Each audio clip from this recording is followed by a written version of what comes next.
Olá, eu sou o Padre Celso Nogueira, eu vim falar para você sobre a questão da existência de Deus. Se você entrou nesse portal, você é uma pessoa que não acredita em Deus, ou que tem dúvidas sobre a existência de Deus, ou que quer aprender um pouco mais sobre essa questão. Então, nós vamos falar sobre ela agora. A Igreja ensina que a fé é a crença firme, a convicção numa série de verdades, não pela evidência intrínseca dessas verdades, mas pelo fato de que foi Deus que revelou. Então vem uma pergunta, a própria existência de Deus faz parte dessas verdades? Se ela faz parte dessas verdades, fica um pouco estranho, porque aí você diz, eu acredito em tudo que Deus revelou. Ah, mas como você acredita? Eu acredito porque Deus existe. E onde é que, por que você acredita que Deus existe? Eu acredito que Deus existe porque Ele falou, porque Ele me revelou. Então é uma espécie de círculo. Para romper com esse círculo, a Igreja também faz a seguinte afirmação, que a existência de Deus ela pode ser provada pela razão, usando a razão. Não somente pela fé, mas pela razão. Inclusive, é possível prescindir totalmente da fé e chegar à convicção da existência de Deus usando só a razão, sem a fé. Então é sobre isso que a gente vai falar hoje. Como a gente sabe, todas as culturas, todas as civilizações tiveram religião. Você encontrou culturas, povos que não tinham arte, que não tinham grande organização política, que não tinham grande noção de economia, de propriedade, mas você nunca encontra povos que não têm religião. A religião ela surgiu junto com o ser humano na Terra, é uma das características mais próprias da presença do homem no mundo. Então, tendo isso em conta, a gente pergunta de onde veio o ateísmo que a gente conhece hoje? Apesar de que o ateísmo ainda é a posição de uma minoria, mas é uma posição que cresce, que tem crescido. A gente se pergunta qual seria a origem mais recente dela, porque também houve o ateísmo na época antiga, na época dos gregos, dos romanos. Mas o ateísmo moderno ele não é ligado de uma forma intrínseca, de uma forma direta com esse ateísmo antigo. O ateísmo moderno ele surge principalmente de fatos que aconteceram na história da Europa. E o fato mais determinante para o surgimento do ateísmo, a gente pode dizer que tenha sido as guerras de religião. As guerras de religião não só foram guerras sangrentas, guerras terríveis, como elas serviram como uma espécie de escândalo. Durante toda a Idade Média tinha acontecido aquele regime da cristandade, aquele ideal da cristandade, reunir todos os povos segundo um mesmo projeto de vida, um projeto que era ligado à religião. E quando houve a divisão dentro do cristianismo, a divisão entre católicos e protestantes, essa divisão ela teve consequências políticas, e a consequência política mais grave delas foi a guerra, justamente. Muita gente morreu em nome da divisão religiosa. Qual foi o resultado disso? O resultado foi que os pensadores, os filósofos, chegaram à seguinte conclusão: a gente não pode mais ter um projeto de mundo unido em torno da religião. Nós temos que buscar um outro ponto firme, um outro princípio que vincule todos os povos. Na mesma época que as guerras de religião aconteciam, um pouquinho mais tarde, houve um grande desenvolvimento na ciência, desenvolvimento na matemática, desenvolvimento na física. Então, os pensadores, de olho nesses resultados, que eram resultados universais, que eram resultados definitivos das ciências, eles ficam pensando, começam a pensar se o vínculo que deva reunir os homens deva continuar sendo a fé ou a razão. E justamente essa razão que surge da matemática, da física, a razão mecânica, aquilo que o pensador Pascal chamava de o espírito de geometria, a razão que nasceu com Descartes, a razão que nasceu daquelas ideias claras e distintas propostas por Descartes. Ele dizia que a filosofia podia levar a enganos, as religiões podiam chegar a discussões sem fim, mas a matemática, a geometria davam resultados que eram indiscutíveis. Então, os pensadores começam a refletir se essa não deveria ser justamente o ponto, se esse não deveria ser o ponto de união. Se a razão, e justamente essa razão mecânica, essa razão que é chamada também a razão moderna, porque surgiu na época moderna, se ela não devia ser o ponto que unisse todos os homens. Justamente por isso, por esse projeto, a fé começou a ser desacreditada de alguma maneira. A gente tem pensadores como Kant, por exemplo, que desacreditam qualquer tipo de raciocínio filosófico que leve à existência de Deus, de uma forma teórica, porque falar da existência de Deus segundo a razão é falar da causa de todas as coisas. E a causa, para Kant, justamente era uma categoria que só existia na nossa mente, não existia no mundo.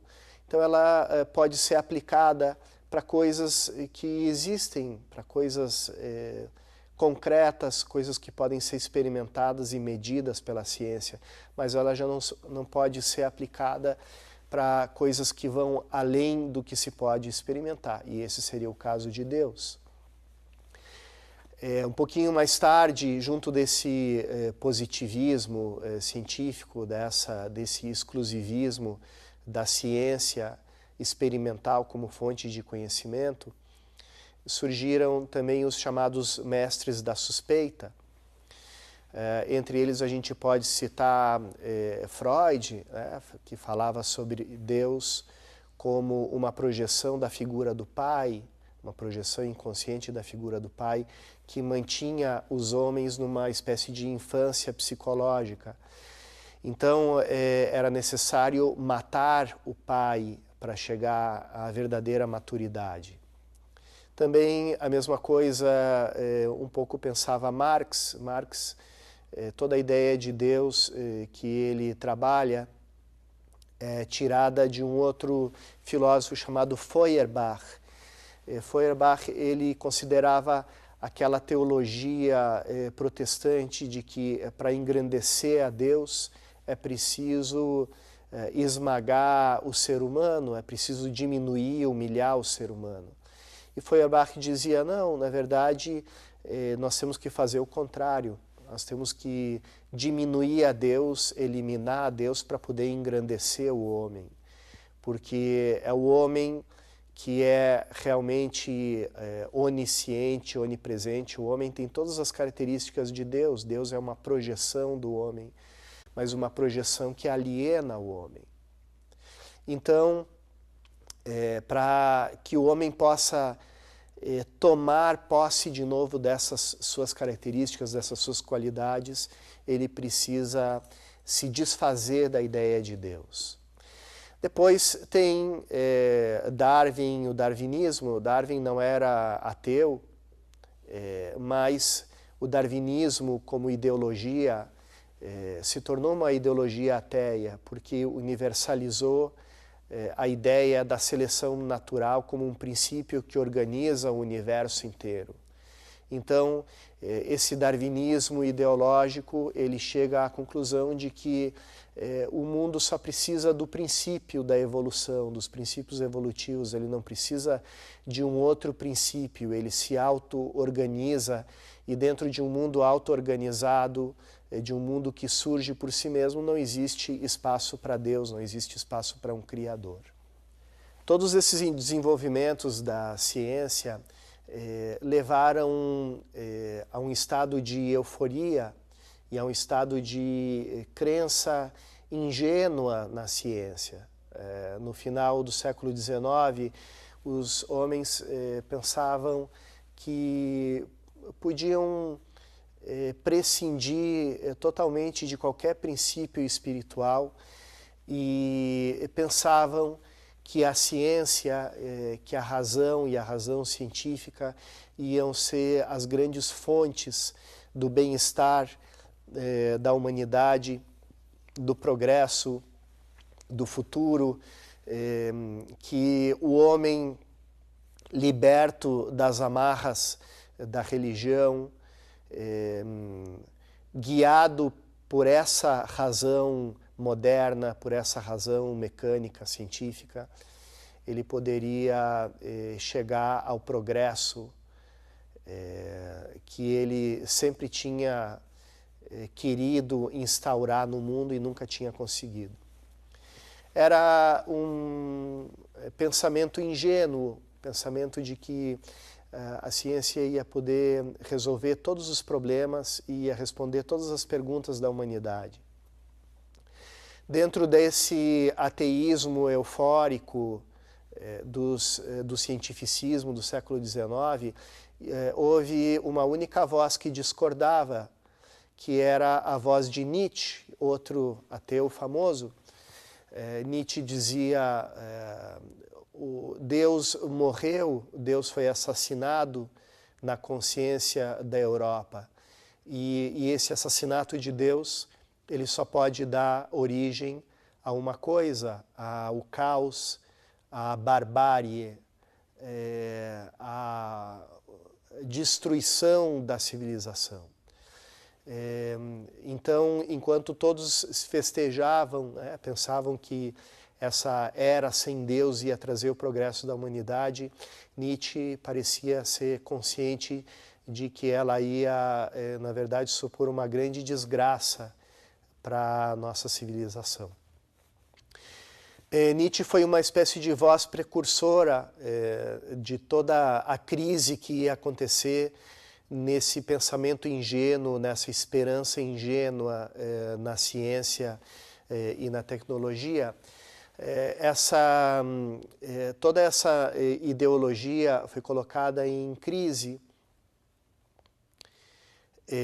primeiro no campo teórico, por uma coisa que a gente chama de crise dos paradigmas, aquela física de Newton sobre a qual Kant se baseou para falar das suas, para destruir a metafísica antiga, as provas antigas da existência de Deus. Essa física newtoniana entrou em crise através da teoria da relatividade de Einstein. Outras teorias físicas colocaram em xeque a onipotência da ciência, como, por exemplo, o princípio de indeterminação de Heisenberg, que é o princípio que inaugurou a física quântica. No campo da matemática, os teoremas de Gödel demonstraram que não pode existir um sistema completo matemático que seja indestrutível e ao mesmo tempo seja coerente, tenha uma total coerência interna. Todas essas teorias, elas anteciparam algo que ia começar a acontecer na história, e na história aconteceu uma grande falência desse projeto da modernidade, de um mundo em perfeita paz e harmonia guiado só pela razão. Uma das primeiras coisas que fez cair esse projeto, que colocou esse projeto numa tremenda crise, foi a tecnologia. A tecnologia começou a ser usada para a guerra e não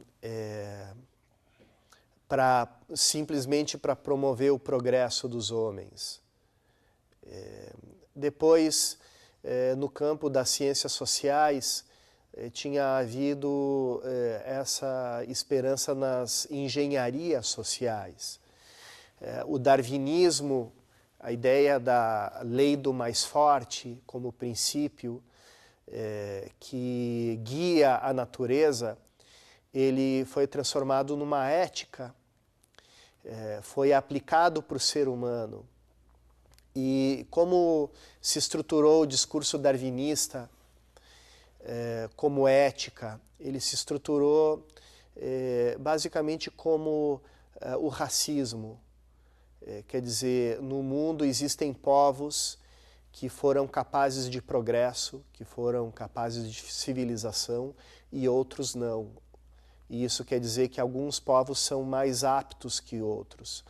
Então, para seguir o princípio da seleção natural, a gente deve promover os povos mais fortes, os povos que têm um maior progresso, e deve promover também a eliminação dos povos, das etnias que mostram menor progresso. O racismo moderno, ele é diretamente dependente do darwinismo. E ele teve uma encarnação concreta no nazismo. O nazismo justamente foi essa ideologia da raça superior que se afirma eliminando as outras raças. Por outro lado, houve o projeto tirado da filosofia idealista, filosofia que nasceu com Kant, depois se reafirmou e chegou ao seu ápice com Hegel. Marx tinha tomado o idealismo do Hegel e fundiu esse idealismo com a filosofia materialista e criou o materialismo dialético. O marxismo se transformou num projeto político concreto, que foi o projeto comunista, socialista, comunista, que teve os resultados catastróficos que todos nós conhecemos na história. Então, houve a falência desses projetos de criar uma nova humanidade, de criar uma nova civilização guiada somente pela razão humana. Chegando ao fim desse processo, a gente tem uma coisa chamada a pós-modernidade, da qual nós vamos falar no próximo vídeo.